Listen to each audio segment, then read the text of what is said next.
How's it going, everybody? Welcome back to another Shop Talk Tuesday. So in this particular episode, we're going to go over a few different things. I'm going to talk about the heat treating process for the cable Damascus build that we did, a few things that I had to think through whenever I was doing that process.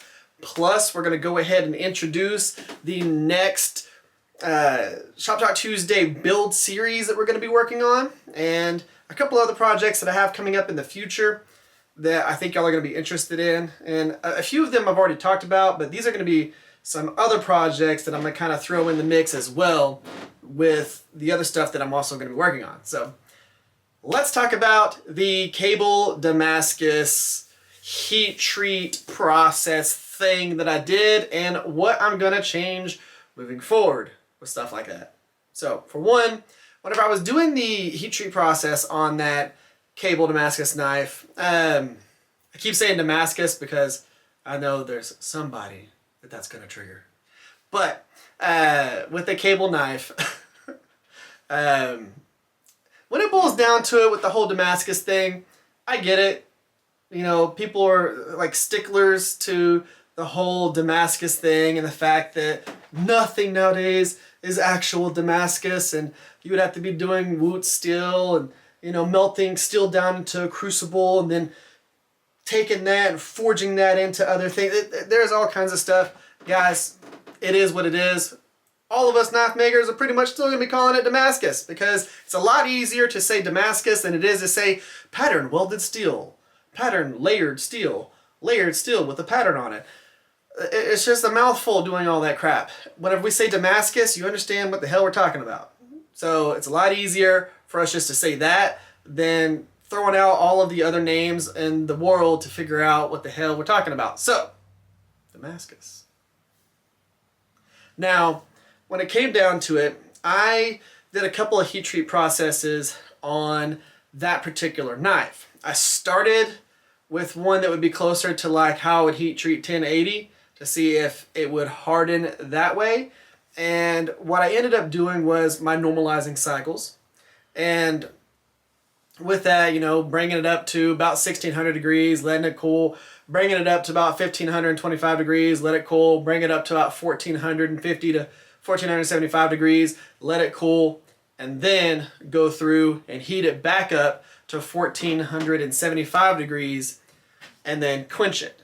So with that, I typically soak it at 1475 for about 2 to 3 minutes, which means putting it in the forge and keeping it at that temp for about 2 to 3 minutes, and then I quench.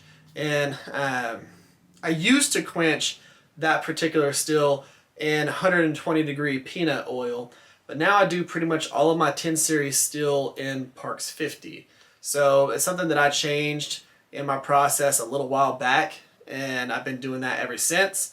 Now on my 5160, my 80 CRV2, and well, that's mostly what I typically use. That's not the 10 series steel. It's 5160 and 80 CRV2. Whenever I'm working with those, I'll still quench those in peanut oil that is heated to 120 degrees. I get really good results with that. That is what I'm comfortable with doing, and it's a slower quenching steel, so it's perfectly fine to do that. Now, with this, I ended up doing that, you know, process for like I would do 1080, and I didn't get the hardness that I wanted. So then I tried it the way that I would do 1095. So instead of going through and completely thermal cycling the knife, I just went ahead and brought it back up to the 1575 degrees and then let it cool, which probably wasn't necessary, but 1575 degrees, let it cool, and then went ahead and brought it back up to 1475 degrees for about 8 minutes. So I had a longer soak time and did that process and then quenched it again in Parks 50. And having that longer soak time did give me a better hardness. So it worked out. Is it absolutely perfect? No. And because of that, I'm going to be doing a process And I might do a video on it. I don't exactly know. I don't know if it'll be super helpful for y'all if I do a video on it. But I am taking all of these pieces of this cable and I'm going to take and forge them into these little billets. And then I'm going to do different heat treat processes on all of them to figure out what's going to give me the best grain structure and the best hardness for edge retention, things like that. So I'm going to do a few different heat treat processes on each one and try them out and see what's going to give me the best results. Now, I've only got about that much more of that cable, but I just want to make sure that I get this down, and I want to see what the best is to see if what I did with this knife was the right way to do it or not. And if it is, great. If it isn't, oh well, we're going to find that out. So I am going to be doing some more processes with this before I end up forging another knife out of this same cable. And then if I have decent results from this, I'll be doing that process again with any cable that I get in the future so that I can actually make sure that I'm going to do the right heat treat process when it comes time to do another cable knife. So, you know, it's just learning in the process and figuring out what works. But I am excited about that cable knife. I am super, super, super stoked by the pattern that came out with it and the fact that you could see that cable twist all the way down it and it's like super even. Blown away by that. Really, really happy. I can't wait to do another one of those. Now, getting into a few of the things that I have coming up in the future.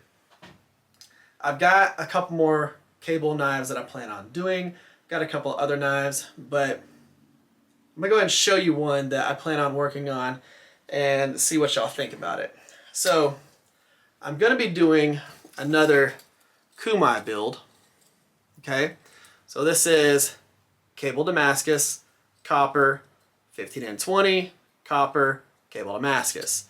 So basically it's gonna be a Kumai build with cable Damascus as the outer cladding, which is going to be pretty cool. And then it's going to have that copper running down it, and then it's going to have a 15N20 edge. So that is going to be really cool.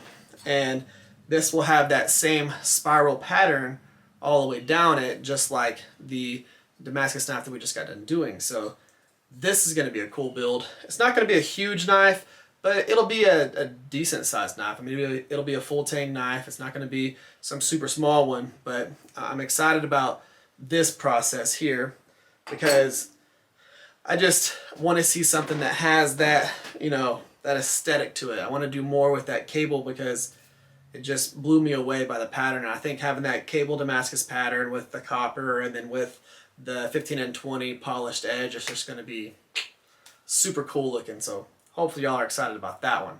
I don't know exactly when I'm going to start that particular build or start filming that, but we'll see how it goes. So we do, of course, have other builds that are going to be coming up. I've got a chef's knife that I'm going to be working on for a thing that y'all will find out about later. And then I've got, of course, the two-handed drop point recurve chopper thing that I'm going to be making. And I've got a simple little knife that I'm going to end up doing, which is this one right here. I really like this profile, and I really want to do this knife. Now, this particular piece of steel is one that I got from a local, just blacksmith slash bladesmith. He does a little bit of both, and he was in the process of moving, and he gave a bunch of stuff away. He's who I actually got the cable from, and then I got a few pieces of steel that he just had sitting around, and it's just 10 series steel. It's nothing super crazy or anything like that, but he's had that for a while. He had that cable for a while. He had a few other things that I've got. The burls that I use whenever I take pictures, I got that stuff from him, and just a few cool things. And I've had this piece of steel sitting here for probably, I guess, about a year now, and I figured, you know what, I'm going to go ahead and turn that into a knife. So I'm going to do something pretty simple. I am going to go ahead and do just a stock removal on this section.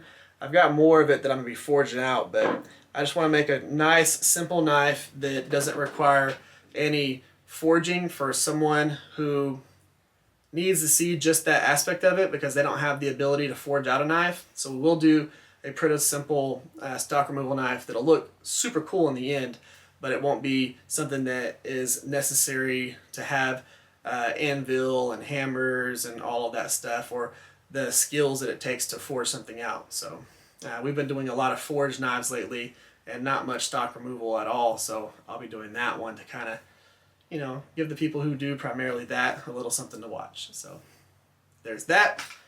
But when it comes to the next Shop Talk Tuesday actual build series knife, we're going to do one that I wanted to do for a while, and it is just, y'all are either going to like it or you're not going to like it, but you're probably going to like it. So it is this profile right here.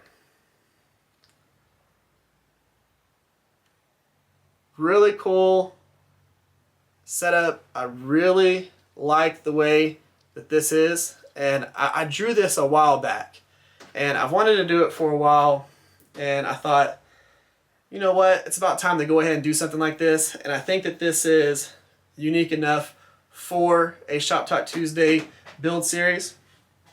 Plus, we're going to be using some of the Willys Jeep leaf spring material to do this. As you can see, this piece of steel is not the right length, so we're going to be forging all of this area thinner to extend everything out to where it matches where it needs to be. So we're going to primarily focus on forging the handle roughly to shape. We don't really need to worry too much about this. I might go ahead and forge some of this, but we're going to get the handle forged out to where it's a little bit longer and we actually can match up to the length of the little template that we have here. And I think that this is going to be a cool one. It's going to be a nice thick knife. It's not going to be something that's thin or anything like that, but it's going to be really cool. This Willys Jeep leaf spring, I've been just absolutely loving working with this particular steel because the edge retention has been amazing. I've had tons of great success with this particular steel, and I'm going to be super sad whenever I run out of it. Luckily, I still have plenty to make stuff out of. You know, this was the same steel that I made the wakizashi out of. So, not just the wakizashi drop point recurve chopper that I did a while back. All my different little textured steel knives that I've done, they've pretty much all been the Willys Jeep leaf spring material. Now, once I run out of that, I do have some other Jeep leaf spring material, which is also still 5160, but it's a thicker material, so it's a lot taller, and I'm going to be doing a few blades out of that, and y'all will see that in the future, but that'll be later this year. But this one right here is going to be really cool. I might go ahead and do a textured finish with this as well, but I don't know if I'm going to do the ball peen hammer method. I've got another hammer that I do that gives a bunch of like right angle marks all the way through it, and it looks really cool, so I might do something like that. I don't know just yet. So whenever we get into the build series, we'll start breaking that down and start working through that. But that'll probably be started this next Shop Talk Tuesday. So we'll have the build along series with this right here, which is going to be really cool because it's not going to be super in-depth forging. It's going to have some cool forging aspects, and then it's going to have some good stock removal aspects. We've got a really cool handle that's going to be going along with it, and I think that y'all are going to like the overall build process for this particular one, and it doesn't really require y'all having some crazy material or anything like that. We're just using leaf spring material, and of course the handle material will be a little bit more involved, but when it comes to the knife itself, it's very simple. Guys, hopefully y'all are excited about the stuff that we have that's coming up. I'm really excited about one thing that we have that is going to be coming up that's more of a challenge type thing that y'all are going to be super interested in. And that build is going to be really cool, and it's going to have a whole bunch of stuff that goes into it.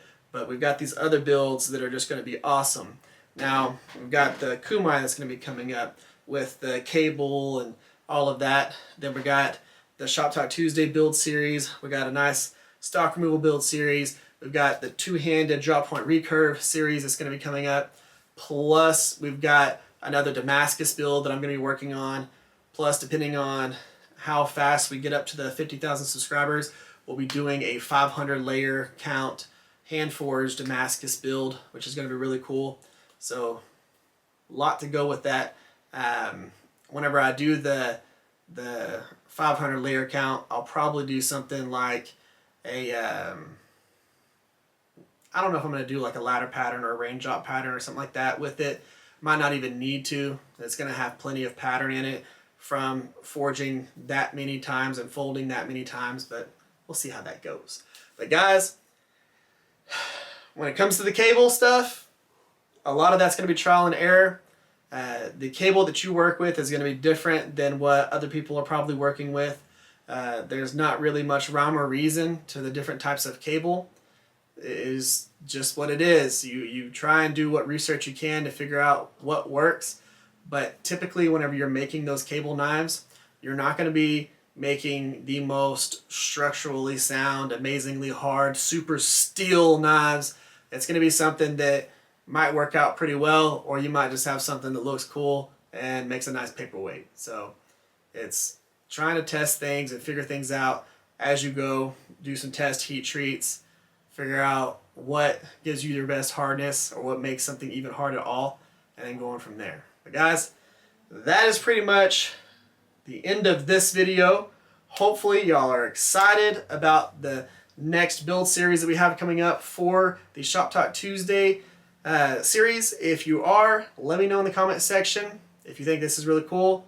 Awesome. If you're excited about any of the other builds, let me know which one you are excited about.